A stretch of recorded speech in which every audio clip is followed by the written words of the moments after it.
Padre nuestro, ahora, Señor, te pedimos que tú intercedas por nosotros ante el comisionado del Condado San Jacinto.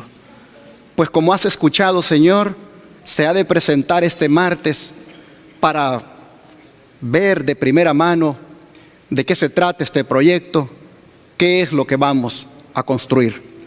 Sabiendo, Señor, que siempre el enemigo obra y la burocracia algunas veces impide o obstaculiza, Señor, la obra, nosotros te pedimos que tú trabajes a este comisionado, que tú obres en su mente, de tal manera, Señor, que cuando llegue allí, tu espíritu ya lo haya impresionado, de tal manera que nos dé el aval para construir. Te rogamos, Señor, que tú trabajes con él mientras va manejando, mientras está en su casa, mientras duerme, mientras está en el trabajo, que esa mente, Señor, esté ya encauzada por tu espíritu. Te suplicamos que el que va a dar los permisos, que lo va a acompañar a esa reunión, también, Señor, esté trabajado por el Espíritu Santo, de tal manera, Padre, que el martes podamos recibir una bendición con una respuesta favorable a nuestro proyecto médico misionero. En tus manos, Señor, te los ponemos. Asimismo te rogamos por el dueño de la radio, la frecuencia 990M, para que nos siga respetando el principio que hemos manejado de que por esa estación salga solamente palabra de Jehová.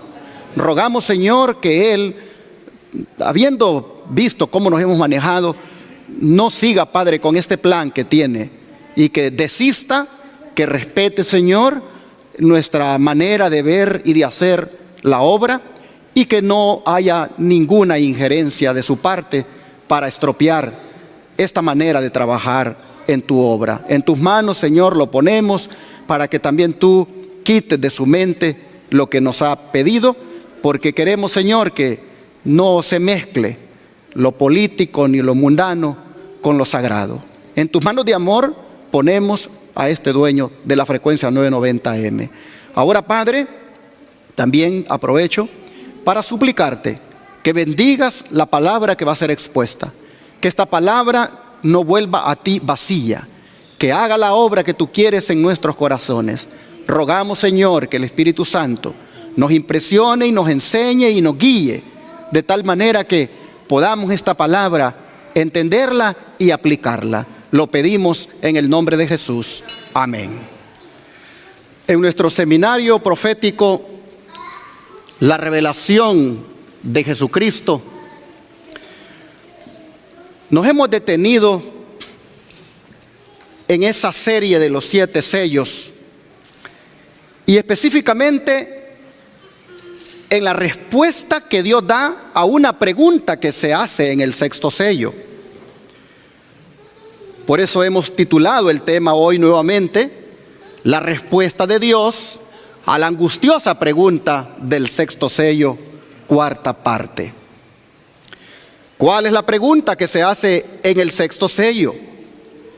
En el contexto del gran tiempo de angustia que habrá en el planeta Tierra. La pregunta es, ¿y quién podrá sostenerse en pie? Esta es la pregunta que hacen los impíos cuando el cataclismo final sacuda este planeta.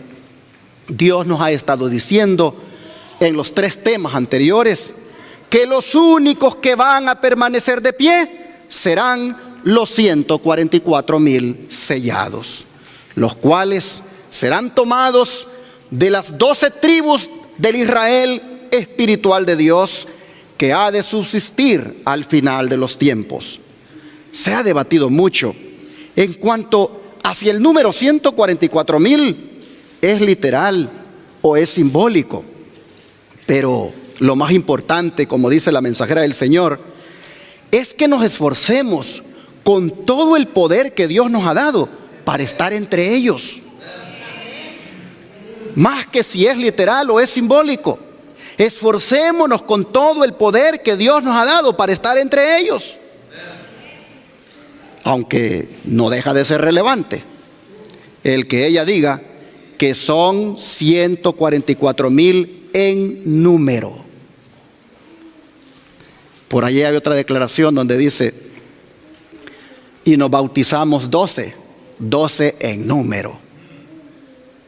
No deja de ser relevante el que ella diga que son 144,000 en número, y que también diga que en el mar de vidrio estos 144,000 forman un cuadrado perfecto, es decir, ni uno más ni uno menos.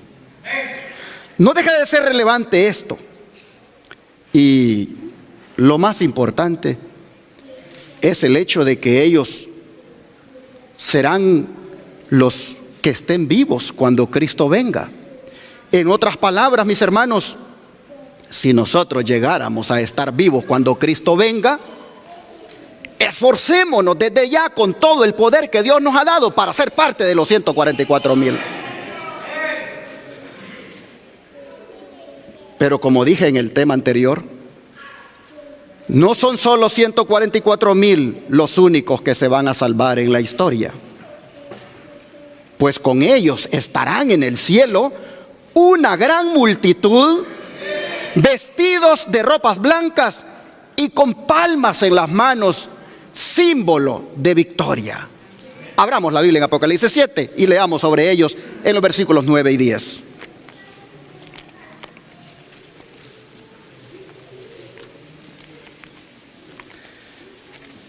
Apocalipsis 7, versículos 9 y 10. Y la Escritura nos dice lo siguiente: después de esto miré, y he aquí una gran multitud, la cual nadie podía contar, de todas naciones y tribus y pueblos y lenguas, que estaban delante del trono y en la presencia del Cordero, vestidos de ropas blancas y con palmas en las manos. Y clamaban a gran voz diciendo: la salvación pertenece a nuestro Dios, que está sentado en el trono y al Cordero. Este grupo es muy distinto a los 144,000. Pues mientras que aquellos son contados, este grupo dice que nadie los podía contar. Aquí, hermanos y hermanas, se encuentran todos aquellos que desde el justo Abel han muerto creyendo en Dios hasta el día de la resurrección.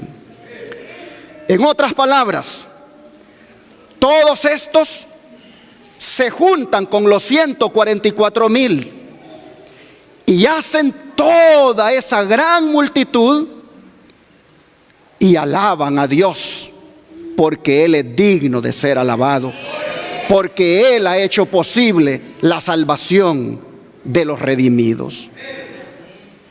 En esta multitud se encuentran también los descendientes de Abraham, aquellos que a lo largo de la historia han muerto creyendo en la promesa.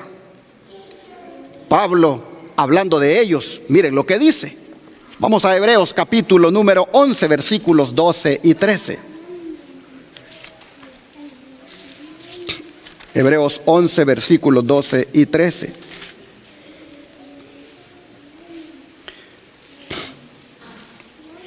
Por lo cual también de uno, y ese ya casi muerto, salieron como las estrellas del cielo en multitud, y como la arena innumerable que está a la orilla del mar. Conforme a la fe murieron todos estos, sin haber recibido lo prometido, sino mirándolo de lejos y creyéndolo y saludándolo y confesando que eran extranjeros y peregrinos sobre la tierra. Interesante cómo la Escritura nos dice que de uno ya casi muerto salieron como las estrellas del cielo en multitud y como la arena innumerable que está a la orilla del mar.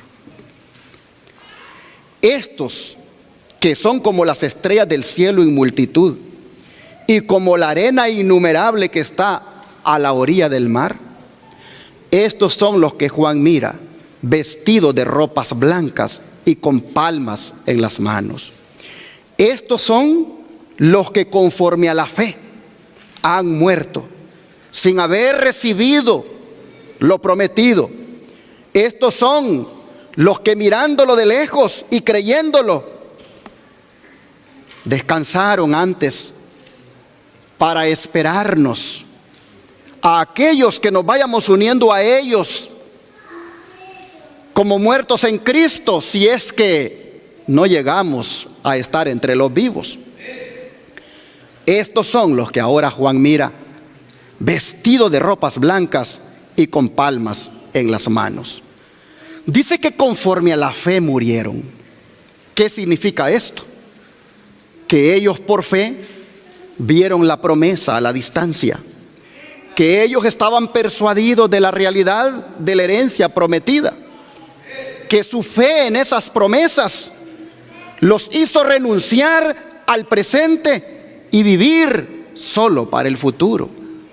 Oh, hermanos y hermanas, estos no entraron en posesión de la herencia, ni siquiera de la Canaán terrenal prometida, ni tampoco del reino eterno. Todos estos, dice, desde los fieles, desde Abel hasta Abraham, pasando por aquellos otros que fueron aprobados por Dios, todos estos son un ejemplo de cómo se mantuvieron como modelo de fe para las generaciones posteriores, y cómo ellos, por haber vivido una vida agradable a Dios, está reservado su depósito para aquel día.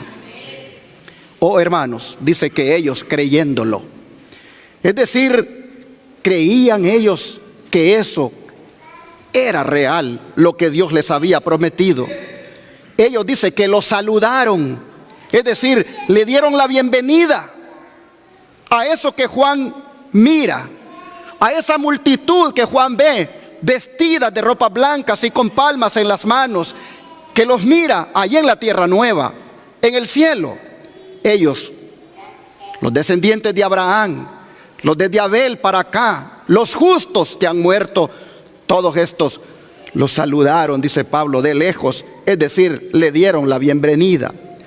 Interesante que diga que ellos eran peregrinos sobre la tierra, porque esto nos dice que ellos nunca tuvieron su mente y su corazón aquí en la tierra, siempre la tuvieron en las cosas de arriba. Interesante que diga que eran peregrinos. Ellos estaban aquí en el mundo, pero sabían que no eran del mundo. Ellos estaban aquí viviendo la vida con un propósito distinto a como la viven los del mundo. Ellos estaban aquí nada más con una vida transitoria, sabiendo de que una vida eterna el Señor les había prometido. Lo veían de lejos por la fe, vivían siempre pensando en que un día llegarían. Ellos no vivían para el presente, vivían por lo tanto para el futuro. Oh, pero ¿en qué estado, hermanos? ¿En qué estado Juan los mira? Volvamos otra vez a Apocalipsis 7, versículo 9 y 10. ¿En qué estado Juan los mira?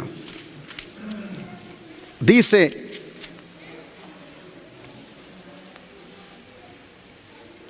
el versículo 10, para ser más específico, dice que los mira clamando a gran voz y diciendo: la salvación pertenece a nuestro Dios, que está sentado en el trono y al Cordero.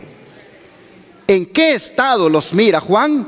Los mira, hermanos, llenos de júbilo, los mira llenos de felicidad, los mira cantando, los mira, hermanos y hermanas, gozándose por esa salvación que el Señor ha obrado sobre ellos. Aquí nosotros los vemos que están elevando a Dios un hermoso canto. El canto es en reconocimiento de que ellos han sido salvados solamente por el Cordero. Miren lo que dicen. La salvación, dicen, pertenece ¿a quién? A nuestro Dios, que está sentado en el trono, y al Cordero. La salvación pertenece al Padre y al Hijo, porque el Padre mandó a su Hijo, porque de tal manera amó Dios al mundo que dio a su Hijo. Por eso el gozo, por eso el canto es al Padre, al que está sentado en el trono, y al Cordero que está a su diestra, porque ambos mostraron su grande amor al redimir a la raza humana. Este es el motivo del canto, este es el contenido del canto: salvación a nuestro Dios. Oh, hermanos y hermanas, dice la mensajera del Señor hablando de esto, lo siguiente, en el Espíritu de Profecía, tomo 4, página 480, que los redimidos elevan un canto de alabanza que suena y resuena por los pasillos del cielo. Y el canto es salvación a nuestro Dios, quien está sobre el trono, y al Cordero. ¿Por qué, hermanos? ¿Por qué están tan alegres y por qué le atribuyen a Dios y al Cordero la salvación? Porque dice que al ver los redimidos el poder y malignidad de Satanás, han visto como nunca antes que ningún poder, salvo el de Cristo, los pudiera haber hecho vencedores. En toda esa hueste resplandeciente, ninguno hay que atribuya la salvación a sí mismo, como si hubieran prevalecido por su propio poder o bondad. Nada se dice de lo que ellos han hecho o sufrido, pero el centro de cada canto, la nota tónica de cada entonación, es ¿qué cosa? Salvación a nuestro Dios y al Cordero. Es decir, no llegamos aquí porque fui un buen samaritano. No llegamos aquí porque fui un buen médico misionero. No llegamos aquí porque fui un buen instructor bíblico. No llegamos aquí porque fui un buen miembro de iglesia. Llegué aquí solamente por la gracia de Dios. Salvación a nuestro Dios y al Cordero. No hay mérito en mí alguno por el cual esté aquí. Solo estoy aquí por la sangre de Jesucristo. Oh, con qué gozo ellos están cantando. Y hermanos y hermanas, aquí hay algo que debemos aprender. Y es que en el cielo no habrá lugar para la tristeza. En el cielo, hermanos, hay júbilo, hay fervor. En el cielo no hay formalismo. En el cielo brota espontáneamente del corazón la alabanza a Dios y al Cordero.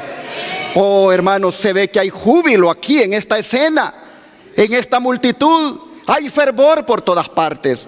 Por eso la mensajera del Señor hace esta pregunta, miren. En Testimonios tomo 5, página 384, la 385. ¿Somos el número que se reunirá alrededor del gran trono blanco entonando el canto de los redimidos? Pregunta ella, ¿somos ese número? En esa hueste dice: no existen los fríos y formales. Cada alma es ferviente. ¿Sabe qué quiere decir esto? Cada alma es ferviente. Lo que está diciendo ahí es que en el cielo no hay cristianos moribundos. Solo hay cristianos que tienen un fervor, un agradecimiento que lo muestran con 3 palabras: aleluya, gloria a Dios y amén. Hermanos y hermanas, en esta hueste no existen los fríos y formales. Yo por eso es que me gozo cuando la iglesia está metida en el sermón y acompaña las palabras hermosas que brotan de la palabra. La acompaña la iglesia con un amén que le brota del corazón, con un gloria a Dios, con un aleluya que le brota. Me gozo porque esas son las palabras que se van a decir en el cielo. A veces como que si esas palabras fueran malas, que no digas aleluya porque te vas a parecer a los evangélicos. No digas gloria a Dios, porque eso solo lo dicen por allá. Hermano, hermana, si esas son las palabras que vamos a decir en el cielo. No hay lugar, dice la mensajera del Señor, allí para los fríos y formales. Cada alma es ferviente. Cada corazón, dice, lleno de gratitud por el maravilloso amor de Dios y la gracia vencedora que los ha capacitado para vencer en la guerra contra el pecado. Cada corazón está lleno de gratitud por eso. Y con voz alta, dice, entonan el canto: salvación a nuestro Dios que está sentado sobre el trono y al Cordero. ¿Podemos darle gloria a Dios al Cordero aquí? Él es digno, Él se lo merece. Imagínate ese día vestido de ropa blanca, con una palma en la mano, junto con los 144,000 diciendo: salvación a nuestro Dios y al Cordero. Pero si lo vas a hacer allá, hazlo desde hoy, hermano. Gózate en esta salvación. Es interesante que ante el regocijo de los redimidos, ¿qué es lo que hacen los ángeles? Versículo 11 y 12. Y todos los ángeles, dice, estaban en pie alrededor del trono, y de los ancianos, y de los 4 seres vivientes. ¿Y qué hacen entonces los ángeles? Se postran sobre sus rostros delante del trono y adoraron a Dios. ¿Y qué dijeron? Amén. La bendición y la gloria y la sabiduría y la acción de gracias y la honra y el poder y la fortaleza sean a nuestro Dios por los siglos de los siglos. Amén. Se contagiaron los ángeles al ver tan lleno de gozo a los redimidos, a la gran multitud. Se contagian, y cuando oyen que están tan contentos, dándole gloria al Dios que ha hecho posible la salvación, ellos dicen amén, dicen ellos, y comienzan ellos a cantar y le dedican 7 cosas a Dios. 7 cosas. Noten ustedes, dicen ellos: la bendición y la gloria. Ahí están las 2 primeras. La sabiduría y la acción de gracias. Ahí están 4 ya. La honra y el poder. Ahí están 6. Y luego la fortaleza.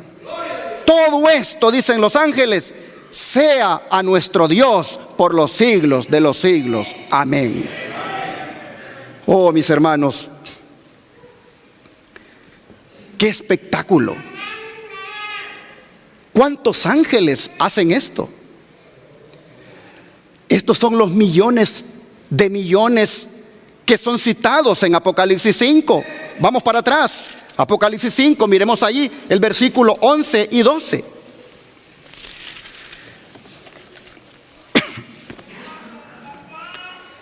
Dice: y miré y oí la voz de muchos ángeles alrededor del trono y de los seres vivientes y de los ancianos. Y su número era, ¿cuántos? Millones de millones, que decían a gran voz: el Cordero que fue inmolado es digno de tomar, otra vez las 7 cosas, 7 cosas nuevamente: el poder, las riquezas, la sabiduría, la fortaleza, la honra, la gloria y la alabanza. Oh, hermanos, 7 cosas dedicadas también aquí. Interesante que son millones de millones los que dicen amén y alaban a Dios por esas 7 cualidades o 7 atributos. Pero hay algo que me llama la atención aquí, y es que Juan diga, el versículo 11: y miré y oí la voz de muchos ángeles. ¿Por qué Juan no dice oí las voces, sino que dice oí la voz?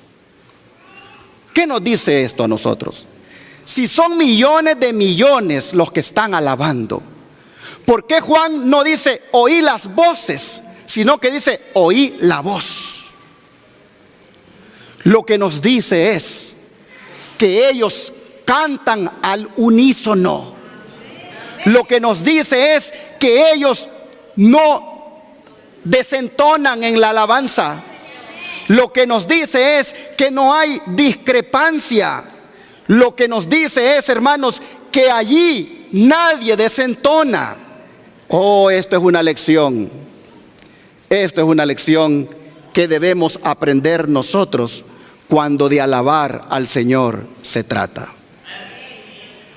Los hermanitos que pasan aquí a dirigirnos en las alabanzas, ellos deberían santificarse para venir a hacer esto que hacen. La próxima vez que te pongan en el rol para cantar aquí, humíllate ante tu Dios, conságrate, ponte en las manos del Señor. Si es posible, pónganse de acuerdo cuáles son los signos que van a traer y cántenlos en la casa, entónenlos, repásenlos, porque aquí van a venir a cantarle al Dios Todopoderoso. Y tienen que cantar al unísono. Los que vienen aquí adelante no tienen que desentonar. Nadie tiene que salir por un lado y otro por otro lado. Debieran haber tomado muy en serio este privilegio, porque en ese momento se unen a los ángeles para guiar al pueblo en adoración al Señor. No se trata solamente de venir a cantar aquí, se trata de un gran privilegio que los ángeles quisieran hacer. Oh, hermanos y hermanas, yo oí la voz, pero eran millones. Porque estaban cantando al unísono. No había discrepancia. Nadie desentonaba, porque estaban alabando al Rey de Reyes y Señor de Señores.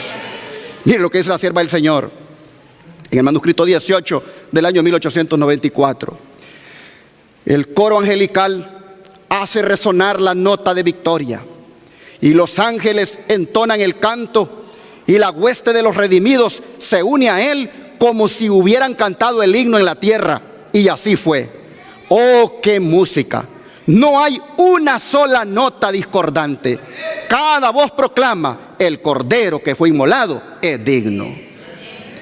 Y ahora viene un consejo para los que cantamos, para los que predicamos, para los que dirigimos una palabra a la congregación. Todo lo que podamos hacer, ya sea cantando o hablándolo, todo es para Dios. Todo debe glorificar a Dios. Y todo tiene que decirse como corresponde. Vea lo que dice la sierva del Señor en Consejos para Maestros 232 a 233. Edúquense las voces de los que siguen a Cristo, de tal manera que en vez de apretujar las palabras unas sobre otras en forma indistinta, su elocución sea clara, enérgica y edificante. No dejéis caer la voz después de cada palabra, sino mantenedla a fin de que cada frase sea llena y completa. ¿Qué quiere decir esto? Cuando vengas a cantar, cuando vengas a hablar, abre bien la boca. No hables entre los dientes, que se te entendió lo primero, pero lo último ni se te entendió porque no se te oyó. No apretujen las palabras, dice la mensajera del Señor. Dejen que la voz se deje oír después de cada palabra. Manténganla a fin de que la frase sea llena y completa. En otras palabras, ¿qué tal si yo dijera? Lo voy a decir de dos formas. No dejéis caer la voz después de cada palabra. Hoy lo digo de otra manera. No dejéis caer la voz después de cada palabra. Ya los otros ya no me lo escucharon. Debía haberlo dicho en un tono que se oyera igual como se oyó al principio. Y lo mismo es cuando se canta, cuando se alaba al Señor y cuando venimos a hablar en público. Hermanos y hermanas, dice la sierva del Señor, ¿no valdrá la pena disciplinaros y aumentar así el interés por el servicio de Dios y edificar a sus hijos? La voz de agradecimiento, alabanza y regocijo se oye ¿a dónde, hermanos? En el cielo. Las voces de los ángeles en los cielos se unen con las voces de los hijos de Dios en la tierra, mientras dan honra, gloria y alabanza a Dios y al Cordero por la gran salvación provista. Así que Dios nos ayude, hermanos, para que la próxima vez, cuando entonemos una alabanza o expresemos palabras de parte de Dios, las hagamos tomando en cuenta que en el cielo se debe de oír claro y sonoro y entendible. Oh, cuánto debemos aprender de lo que está ocurriendo en el cielo con los ángeles. Pero mientras Juan está mirando y oyendo la magnificencia de los redimidos en el cielo, él es interrogado. Él es interrogado acerca de los 144,000. Leamos aquí Apocalipsis 7, versículos 13 y 15.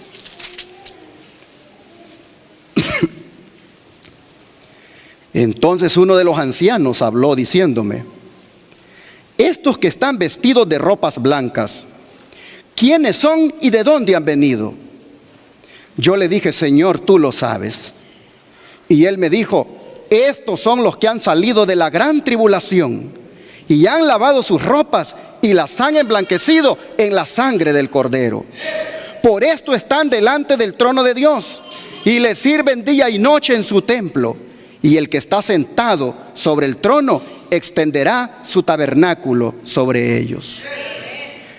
Aquí es interesante que la pregunta que le hacen a Juan, estos quiénes son y de dónde han venido, claramente indica que son un grupo distinto a la gran multitud.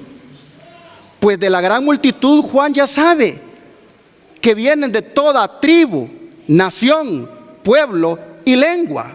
De manera que este grupo debe ser un grupo especial, que Juan no sabe de dónde han venido, y por eso le dice al ángel, la hermana White dice que es ángel, que aquí es anciano, porque es un título de anciano otorgado allí a los ángeles. Dice la sierva del Señor que el ángel, o mejor dicho, dice la palabra de Dios que el ángel le tiene que decir de dónde han salido. Y le dice que estos han salido de la gran tribulación. Expresión que se refiere al gran tiempo de angustia de Daniel 12:1. Vamos a leer Daniel 12:1.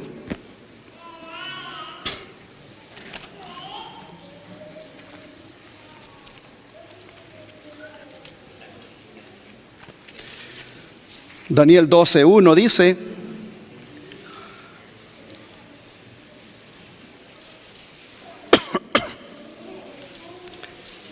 en aquel tiempo se levantará Miguel, el gran príncipe que está de parte de los hijos de tu pueblo, y será tiempo de angustia cual nunca fue desde que hubo gente hasta entonces. Pero en aquel tiempo será libertado tu pueblo, todos los que se hallen escritos en el libro. Aquí, hermanos y hermanas, nosotros vemos un tiempo de angustia. Este tiempo de angustia, cual nunca fue desde que hubo gente, es conocido como el gran tiempo de angustia. Y es en referencia al tiempo cuando la ira de Dios se derrame sin mezcla de misericordia, en ese derramamiento de las 7 postreras plagas, de las cuales los 144,000 van a ser librados. ¿Por qué razón? Porque ellos tendrán el sello de la protección de Dios. Oh, hermanos y hermanas, nosotros vemos que este derramamiento de las plagas aparece de una manera, no diría velada, pero un poquito de bajo perfil, en la explicación que da el ángel en cuanto al tipo de tribulación del cual ellos han salido, los 144,000. Volvamos otra vez a Apocalipsis 7 y veamos acá el siguiente versículo, el versículo 16.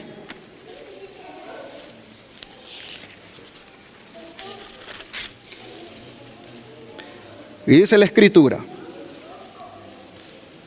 después de decir que han salido de la gran tribulación, dice el versículo 16, que ellos ya no tendrán hambre ni sed, y el sol no caerá más sobre ellos, ni calor alguno. Esta indicación de que el sol no caerá más sobre ellos ni calor alguno, es una referencia a la cuarta plaga que está en Apocalipsis 16. Y veamos aquí el versículo 8 y 9. Apocalipsis 16, versículo 8 y 9. Y dice la palabra: el cuarto ángel derramó su copa sobre el sol, el cual fue dado quemar a los hombres con fuego. Y los hombres se quemaron con el gran calor y blasfemaron el nombre de Dios que tiene poder sobre estas plagas, y no se arrepintieron para darle gloria. Así que los 144,000 van a atravesar este tiempo, cuando se le dé poder al sol de quemar a los hombres con fuego. Y aunque van a ser protegidos porque tendrán el sello de Dios en sus frentes, aunque van a ser protegidos del efecto de ese sol candente, no debemos suponer de que serán tan insensibles al punto de que no puedan sentir esa sensación desagradable del terrible calor que habrá. Si nosotros mismos, cuando llegue el verano, ¿cómo sentimos el calor de terrible? ¿Cómo será cuando el sol en esa cuarta plaga sea calentado al punto de que queme a los impíos? Oh, hermanos y hermanas, sin duda se sentirá la sensación terrible. Y los 144,000, aunque serán protegidos de que el sol los queme, la sensación esa no la van a poder evitar.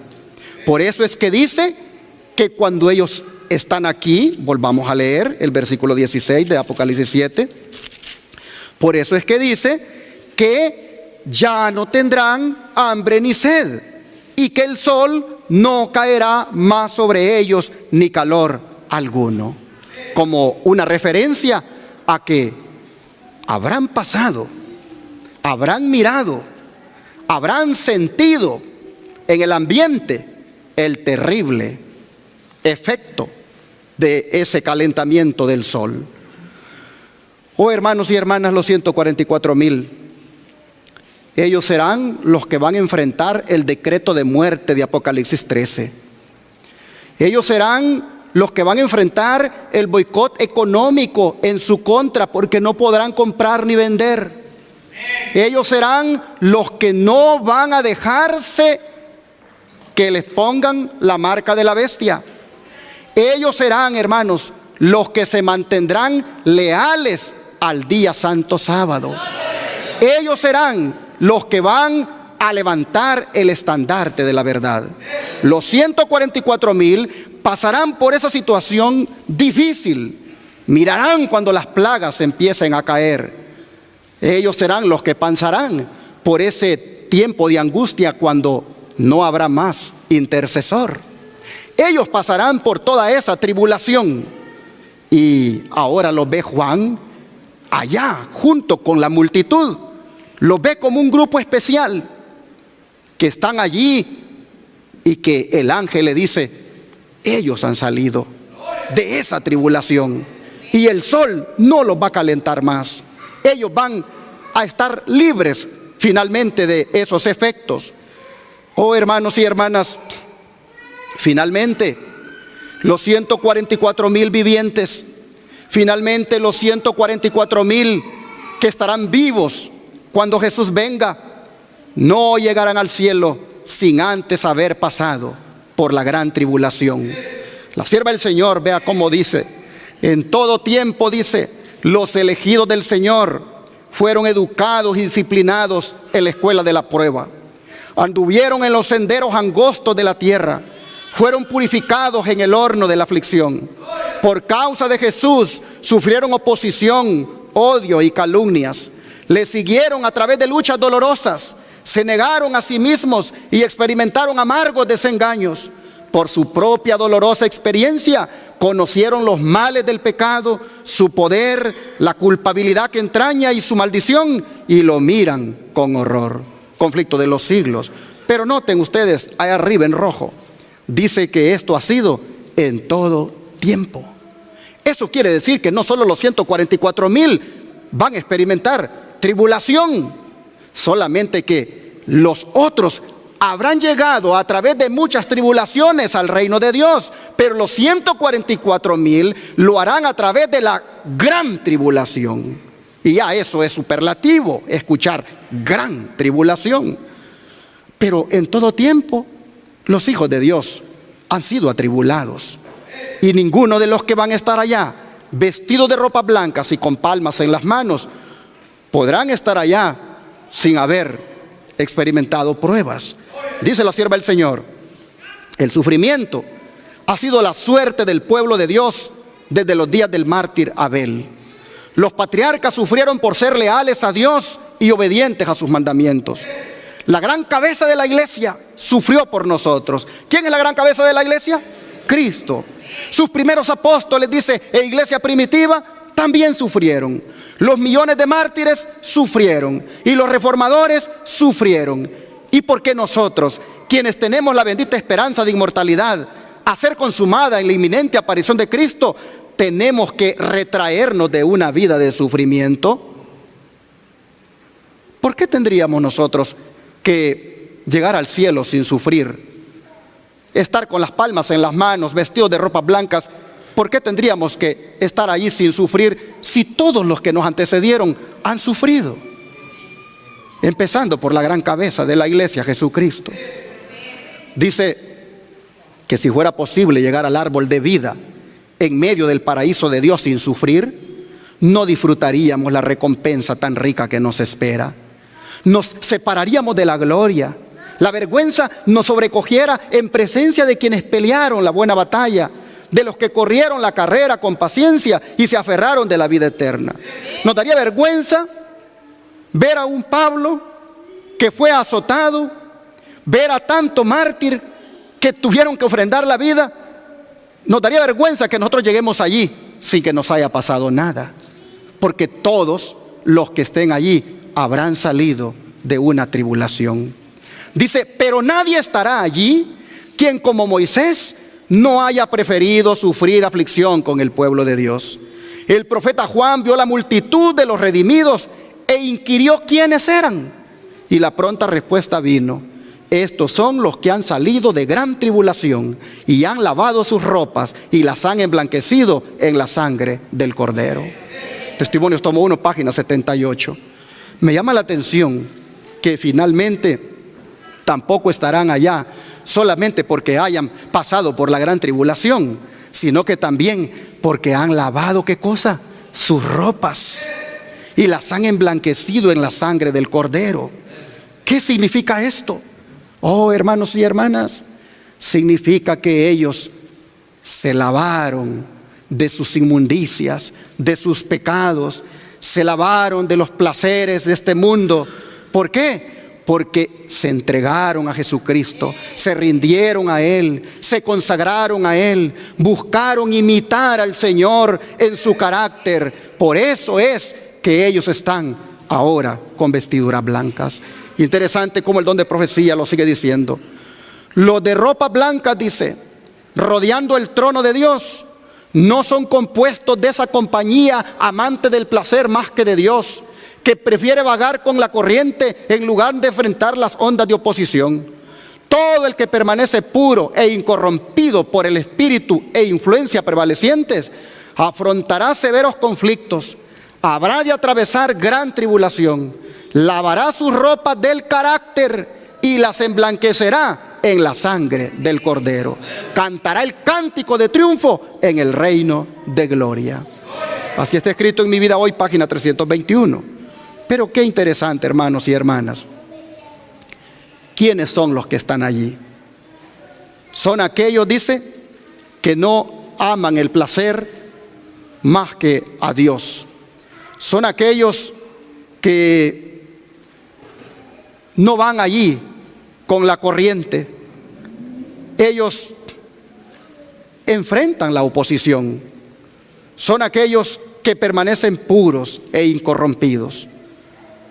Oh, las ropas del carácter, dice que las han lavado en la sangre.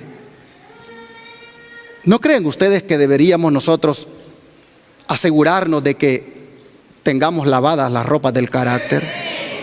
Hermanos y hermanas, ¿cómo están las ropas del carácter? Las ropas del carácter, hermanos, no están limpias, están sucias. ¿Quién se siente satisfecho aquí con su carácter? Las ropas del carácter están haciendo que hayan problemas en los matrimonios. Las ropas del carácter sucias y contaminadas están haciendo que hayan problemas a nivel de familia. Las ropas del carácter sucias están haciendo, hermanos, que estemos cayendo en el pecado y practicando el pecado. Están haciendo que el mundo nos absorba. Las ropas del carácter necesitan ser lavadas y emblanquecidas en la sangre de Cristo.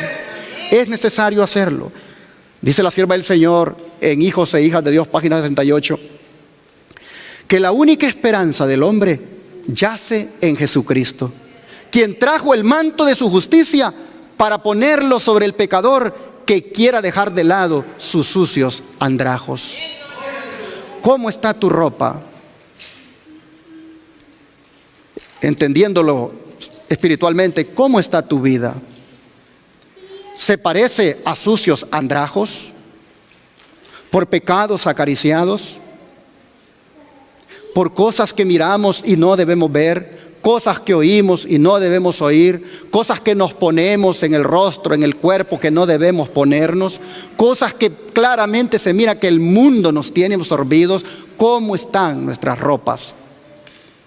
Oh, hermanos y hermanas, si queremos ser de la gran multitud o de los 144,000, asegurémonos desde ya que nuestras ropas sean emblanquecidas en la sangre de Cristo. Dice, no se han preparado los mantos puros y santos para que alguien se los ponga después de haber entrado por los portales de la ciudad. Todos los que entren tendrán la túnica de la justicia de Jesucristo. El vestido no te lo vas a poner cuando ya estés allí. Te van a dejar entrar ahí si ya tienes el vestido puesto. ¿Eso qué significa? Que la preparación tiene que ser ahora. Todos los días debes decirle al Señor, quítame estos trapos de inmundicia y vísteme con tu manto de justicia. Esto debe ser diario. Dice, no habrá cobertor de pecados y faltas que oculte la deformidad del carácter. No habrá ropa medio lavada. Por el contrario, todos serán puros y sin mácula. Oh, qué importante es entender esto. A esto se le llama santidad, sin la cual, dice, nadie verá al Señor. Alguien me comentaba y decía estas palabras: lo que sucede con las iglesias de sostén propio es que muchos enfatizan el perfeccionismo y por eso no crecen, porque enfatizan demasiado el perfeccionismo. Yo le digo, no enfatizamos el perfeccionismo, enfatizamos la santidad. Porque sin santidad nadie va a ver al Señor. Y si a eso le quieren llamar perfeccionismo, llámenle. Pero eso es lo que Dios demanda de sus hijos. Anda, le dijo Dios a Abraham, anda delante de mí y sé cómo. Perfecto, le dijo. Y bienaventurados los rectos y perfectos de corazón. Ahí andan con ese miedo a enfatizar el perfeccionismo, que no es otra cosa que la santidad, para que la gente no se les vaya. Pues, hermanos y hermanas, es tiempo que las iglesias se llenen de hombres y mujeres santos para Dios. Tenemos que decirlo, llámele como le quiera llamar perfeccionismo, pero es santidad lo que Dios está buscando. No puede haber ropa medio lavada. Tenemos que ser puros y sin mácula para que podamos entrar. Sigue diciendo el don de profecía en Primeros Escritos, página 16 a la 17. En el mar de vidrio, los 144,000 formaban un cuadrado perfecto. ¿Cómo entienden ustedes eso? ¿Habían más o habían menos? Es un número exacto. Algunas coronas, dice, eran muy brillantes y estaban cuajadas de estrellas, mientras que otras tenían muy pocas. Y sin embargo, todos estaban perfectamente satisfechos con su corona. Iban vestidos con un resplandeciente manto blanco, desde los hombros hasta los pies. Había ángeles en todo nuestro derredor, mientras íbamos por el mar de vidrio hacia la puerta de la ciudad. Jesús levantó su brazo potente y glorioso y posándolo en la perlina puerta, la hizo girar sobre sus relucientes goznes y nos dijo: en mi sangre lavasteis vuestras ropas y estuvisteis firmes en mi verdad, entrad. Todos entramos con el sentimiento de que teníamos perfecto derecho a estar en la ciudad. El perfecto derecho se obtuvo cuando dice: en la sangre de Cristo lavaron sus ropas y estuvieron firmes en la verdad. Oh, hermanos y hermanas, entonces disfrutaremos de los privilegios que se citan en los versículos 15 y 17, siempre de aquí de Apocalipsis 7. Dice: por esto estarán delante del trono de Dios y les sirven día y noche en su templo. Y el que está sentado sobre el trono extenderá su tabernáculo sobre ellos. Y el 17 dice: porque el cordero que esté en medio del trono los pastoreará y los guiará a fuentes de agua viva, y Dios enjugará toda lágrima de los ojos de ellos. Noten ustedes el privilegio de los 144,000 y también de la multitud. Dice que estaremos en su templo, en el templo de Dios, sirviéndole día y noche. ¿Por qué dice que le serviremos día y noche? Porque nosotros somos real, ¿qué cosa? Sacerdocio. ¿Y los sacerdotes a dónde sirven? En el templo. Dice: le servirán día y noche. Y lo más bonito de todo es que Él extenderá su tabernáculo sobre ellos. Si tomamos en cuenta que el tabernáculo es símbolo de la presencia de Dios, lo que Él está diciendo es: la presencia de Dios estará con ellos. Oh, pero noten ustedes, no les faltará nada, porque Él, como el cordero, los va a pastorear. Es decir, les dará el alimento y no les faltará líquido para beber, pues los va, dice, a guiar a fuentes de agua de vida. Y no habrá ningún dolor ni ninguna tristeza, pues Dios habrá enjugado toda lágrima de los ojos de ellos. Entendiendo esto como la causa de las lágrimas, que no es otra cosa que la muerte. No habrá más muerte ni dolor. Todo habrá sido ya pasado. Dios eliminará la causa de las lágrimas y así 144,000 y la gran multitud juntos alaban y glorifican a Dios por el resto de la eternidad. Hermanos y hermanas, solo Dios sabe si seremos de los 144,000 o seremos de la gran multitud. Solo Dios lo sabe. Pero una cosa sí sabemos, y es que debemos anhelar con todas nuestras fuerzas estar entre ellos.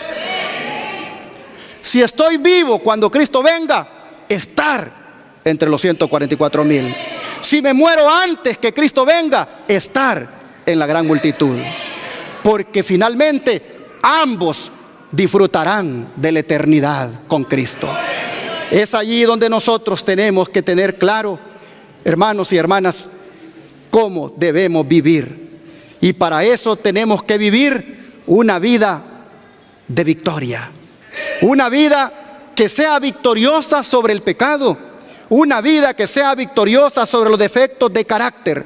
Porque solamente los que venzan podrán ser vestidos de ropas blancas. Miren lo que dice Apocalipsis, capítulo 3, versículo 5. Apocalipsis 3, versículo 5.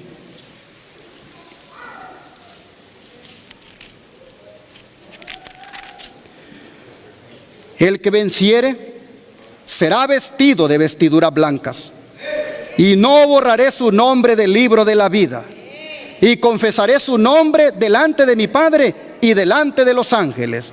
El que tiene oído, oiga lo que el Espíritu dice a las iglesias. El que venciere. ¿Qué vamos a vencer? Primeramente, hermanos, hay que vencer el yo. Hay que vencer el orgullo. De allí hay que vencer todos los pecados que emanan de allí. Hay que ser victoriosos, hermanos, sobre el pecado. Hay que vencer el egoísmo. Hay que vencer la tendencia a andar murmurando, a andar calumniando, a andar criticando, a andar dividiendo hermanos con hermanos, a andar hablando a espaldas de otros. Hay que vencer todo eso. Hay que vencer, hermanos, todos esos defectos de carácter que afloran en nuestra vida. Hay que vencer. ¿Por qué? Porque aquí dice que a los que venzan, el Señor les va a vestir de ropas blancas. Hermanos y hermanas, ¿creen ustedes que es posible vencer todo defecto de carácter? Claro que sí. Pablo dice que somos más que vencedores por medio de aquel que nos amó.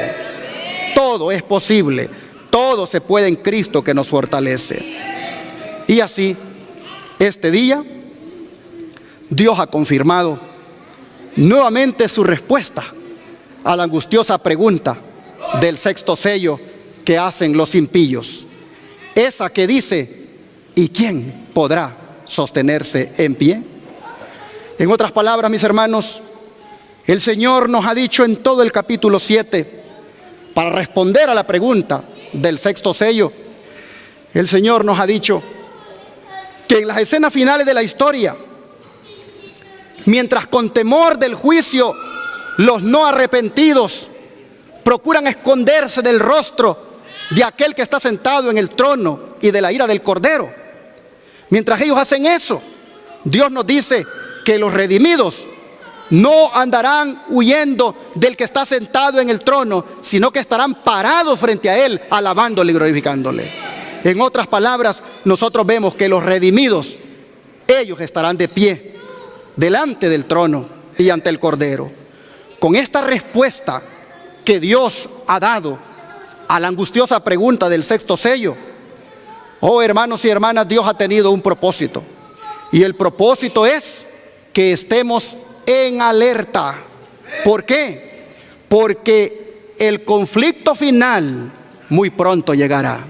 El Señor ha querido, con esta respuesta a la pregunta del sexto sello, el Señor ha querido, hermanos, que nos alistemos, porque los vientos de lucha están por comenzar.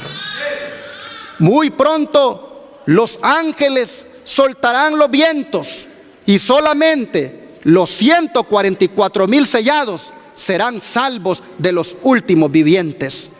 Hermanos y hermanas, no hay tiempo para demorar.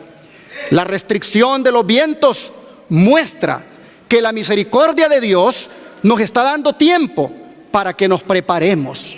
En otras palabras, hermanos, dispongámonos para ser sellados con el sello del Dios vivo.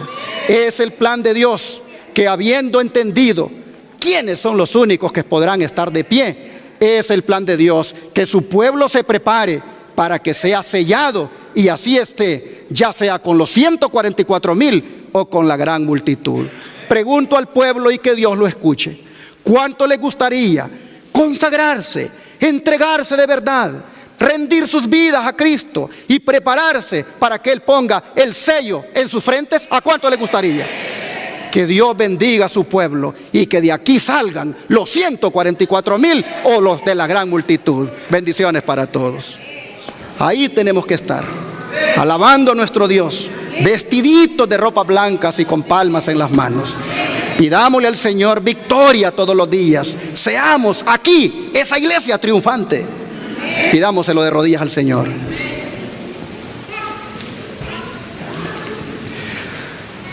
Oh Dios Todopoderoso, habiendo visto, Señor, el final que nos espera, que es un final de gloria, es un final de gozo, es un final donde hasta los ángeles se juntan con nosotros para alabarte.